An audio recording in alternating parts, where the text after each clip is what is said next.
ناظرین، بالکل اس وقت میں شورکوٹ شہر میں موجود ہوں۔ آج جس شخصیت سے میں آپ کی گفتگو کروا رہا ہوں، امجد رائے صاحب ان کا نام ہے۔ زندگی کا ایک طویل عرصہ انہوں نے ہالینڈ میں گزارا ہے، وہاں کی نیشنلٹی ہے۔ اب تو شورکوٹ میں چونکہ ان کا آبائی گھر ہے، آتے ہیں چند دنوں کے بعد پھر چلے جاتے ہیں۔ ان کے اندر ایک درد ہے، وہ چاہتے ہیں کہ میں اپنے وطن کے لیے، اپنے وطن کے شہریوں کے لیے، اپنے شورکوٹ کے لیے کچھ کروں، لیکن آگے سے رسپانس وہ نہیں ملتا جو وہ چاہتے ہیں۔ ایک درد ہے ان کے اندر، ہمدردی کا ایک جذبہ ہے اپنی قوم کے لیے۔ آئیے ان سے بات کرتے ہیں کہ وہ کیا کہنا چاہتے ہیں۔ جی رائے امجد صاحب، السلام علیکم۔ آپ شورکوٹ میں آئے، ہم آپ کو خوش آمدید کہیں گے، اور آج آپ ہم سے گفتگو کر رہے ہیں تو ہمیں بہت خوشی ہو رہی ہے کہ آپ کیا کہنا چاہتے ہیں اور کیا پیغام دینا چاہتے ہیں۔ جی دیکھیے جی، میں ہالینڈ میں رہتا ہوں، یورپ میں رہتا ہوں۔ میں نے تقریباً 89 کنٹریز میں وزٹ کر چکا ہوں۔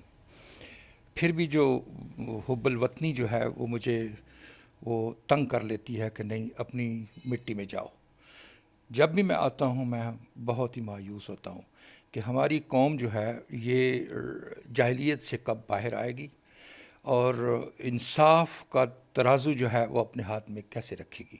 اب دیکھیں، یورپ کے اندر کسی بھی جگہ پہ کوئی چیز ہم خریدیں، ہمیں کوئی شک نہیں ہوتا کہ اس کے اندر کوئی ملاوٹ ہوگی یا کوئی دغا ہوگا۔ ادھر جب بھی آتے ہیں کوئی چیز لیں، گھر جائیں تو ٹوٹ جاتی ہے، گھر جائیں تو اس کا ذائقہ چینج ہو جاتا ہے، تو فوڈ پوائزننگ جو ہے نا وہ بہت زیادہ ہے۔ تو میں بڑا مایوس ہوتا ہوں یہ ساری چیزیں دیکھ کے کہ آیا ہمارا ملک ایک دن وہ آئے گا کہ وہ ترقی کرے گا یا نہیں۔ دوسری بات یہ ہے کہ جتنے بھی یہاں میں نے دیکھے ہیں کاروبار کرنے والے آدمی، ان کی اپنی کمپنیاں کھلی ہوئی ہیں، کاروبار کر رہے ہیں، اللہ تعالیٰ ان کو بہت زیادہ دے، اور ترقی دنیا جو ہے نا ایک کر دیتے ہیں، سب کچھ کر دیتے ہیں، لیکن 1 نمبر 2 نمبر 3 نمبر 10 نمبر ہمیشہ میں سنتا ہوں۔ میں پچھلے دنوں میں ایک لوڈر لینے کے لیے گیا کسی آدمی کے پاس، تو انہوں نے کہا جی آپ 100 cc کا لے لیں، 150 cc کا لے لیں، آپ کی مرضی ہے، آپ جیسے مناسب سمجھیں۔ میں نے کہا یہ اس کی زیادہ پاور ہے، وہ آپ دے دیں۔ میں وہ لوڈر لینے کے لیے گیا میں ان کے پاس، تو انہوں نے 2,07,000 کا مجھے بیچ دیا۔ میں نے کہا ٹھیک ہے جی، کیش لے لو۔ میں نے ان کو کیش دے دیا۔ اچھا خیر، میرے پاس ڈرائیور نہیں تھا، میں نے ان کا ڈرائیور استعمال کیا۔ میں نے کہا کہ رحمان اسکول میں آپ جا کے پارک کر دیں۔ دوسرے دن میں نے ایک ڈرائیور سے بات کی تو اس نے اس کو کہا کہ آئیں اس کی رننگ پوری کریں۔ رننگ پوری کرتے وقت میں نے اس کو آگے لگایا، پیچھے میں کار میں بیٹھا ہوا تھا، تو میں نے دیکھا کہ وہ رک گیا ہے۔ اس نے کہا کہ جی اس کی لائٹ ٹوٹی ہوئی ہے۔ میں نے کہا چلو چلتے ہیں اسی آدمی کے پاس جہاں سے وہ لوڈر لیا ہے، ایک دن میں لائٹ کیسے ٹوٹ گئی۔ وہاں گئے تو انہوں نے سب سے پہلے میرے اوپر یہ الزام لگایا کہ آپ چیزیں توڑ کے آ جاتے ہیں اور ہمیں بلیم کرتے ہیں۔ بھائی ایک رات میں نے کیا کام کر دیا ہے؟ کیا کون سا غلط کام کیا ہے جو وہ نہیں جی آپ نے غلط کام کیا ہے، آپ نے یہ چیزیں توڑ دی ہیں۔ میں نے کہا غصے میں میں نے کہا کہ آپ ایسا کریں، یہ لوڈر کو بھی رکھ لیں، 2,60,000 روپیہ بھی رکھ لیں، مجھے کوئی ضرورت نہیں ہے ان چیزوں کی۔ اگر آپ ان چیزوں میں خوش ہیں تو ٹھیک ہے، آپ لے لیں، کوئی بات نہیں۔ پھر اسی کے ایک آدمی، ٹیکنیکل آدمی نے، اس نے دیکھا تو وہ پن جو ہے وہ تھوڑا سا ڈھیلا تھا، اس نے اس کو وہ ٹائٹ کر دیا اور لائٹ ٹھیک ہو گئی۔ اس کا ایک پہیہ تھا پچھلی طرف رائٹ سائڈ پہ، وہ بھی تھوڑا تھوڑا ہلتا تھا۔ میں نے اس کو کہا کہ یار اس کی کوئی گارنٹی بھی ہے یا نہیں؟ انہوں نے کہا کہ چائنیز مال کا کوئی گارنٹی وغیرہ نہیں ہے۔ اب دیکھیں، میں 2 دن ہوئے ہیں، ایک ٹینکی خریدی ہے پانی کی، وہ 3800 کی آئی۔ اس نے 20 سال کی مجھے گارنٹی دی، اس نے سٹیمپ بھی لگا کے دی مجھے۔ دیکھو مزہ تو آیا نا کہ ٹھیک ہے، ہر چیز کی ایک گارنٹی تو ہونی چاہیے کم از کم۔ اور میں 2,60,000 روپیہ دے کے ایک چیز خریدتا ہوں اور اس کی گارنٹی نہیں ہے. میں حاکم اعلیٰ شور کوٹ میں جتنے بھی رسپانسیبل اتھارٹیز رہتی ہیں میں ان کو ریکویسٹ کرتا ہوں کہ کم از کم اگر یہ نہیں جانتے کہ بزنس کیسا ہوتا ہے ان کو سمجھایا جائے کہ بزنس کیسے ہوتا ہے. اور مسلمان کو جو کاٹ رہا ہے یہ چیزیں ختم ہونی چاہیے, ان کو ایجوکیٹ کرنا چاہیے. اور میں بھی چاہتا ہوں کہ اگر یہ آدمی اگر صحیح طریقے سے کام کریں, انصاف سے کام کریں, عوام کو تھوڑا سا ریلیف دیں تو اور حلال کی کمائیں تو میرے خیال میں اللہ تعالیٰ برکت ڈالے گا.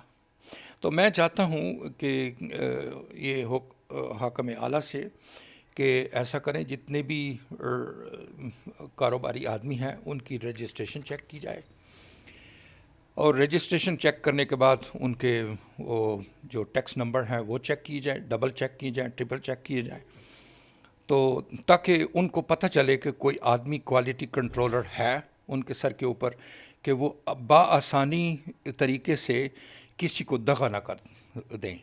اور کسی غریب آدمی جو چلو میرے پاس تو تھوڑے سے پیسے تھے میں نے فوراً دے دیے, اب وہ دیکھو وہ غریب آدمی جس نے زیور بیچ کے اور کوئی چیزیں بیچ کے گھر کی, اس نے اگر ایک لوڈر خریدا ہے اپنی روزی کمانے کے لیے, بچوں کو کھانا کھلانے کے لیے, تو وہ بیچارہ کیا کرے گا اگر وہ دوسرے دن صبح کچھ گھنٹے کے بعد اگر وہ جاتا ہے تو وہ آدمی اس کے اوپر منہ کے اوپر وہ تماچا مارتا ہے کہ یہ تو گارنٹی نہیں ہے اس کی.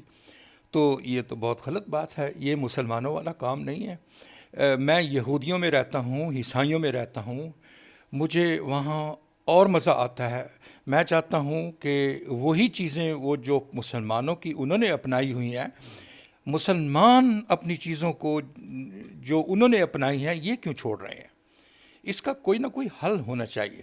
ہمارے پاکستان کے اندر جو لیڈر آج تک آئے ہیں وہ انہوں نے ملک کو لوٹا, ملک کو خراب کیا, عوام کو غلط قسم کی انٹروڈکشن کرایا انٹرنیشنلی اور نیشنلی. جتنے بھی پاکستانی باہر رہتے ہیں ان کے حالات ایسے ہیں کہ وہ بیچارے چھپ چھپ کے وہ رہتے ہیں, وہ کہتے ہیں کہ پاکستانیوں کا نام بدنام ہے. تو میں چاہتا ہوں حاکم اعلیٰ, میں عمران صاحب سے بھی ریکویسٹ کروں گا, اور بھی جو منسٹرز ہیں جو کنسرن ڈپارٹمنٹ کے, ان کو بھی میں کہوں گا کہ خدا کے لیے ملک کے بارے میں کچھ سوچیں, عوام کے بارے میں کچھ سوچیں, عوام کو تھوڑی سی گائیڈ لائن دے تاکہ وہ چور بازاری سے نکل کے اپنے اسلامی طریقے اپنائیں اور پاکستان کو اچھے طریقے سے انٹروڈیوس کرائیں, پاکستان کا نام روشن کریں. مجھے خوشی ہوگی.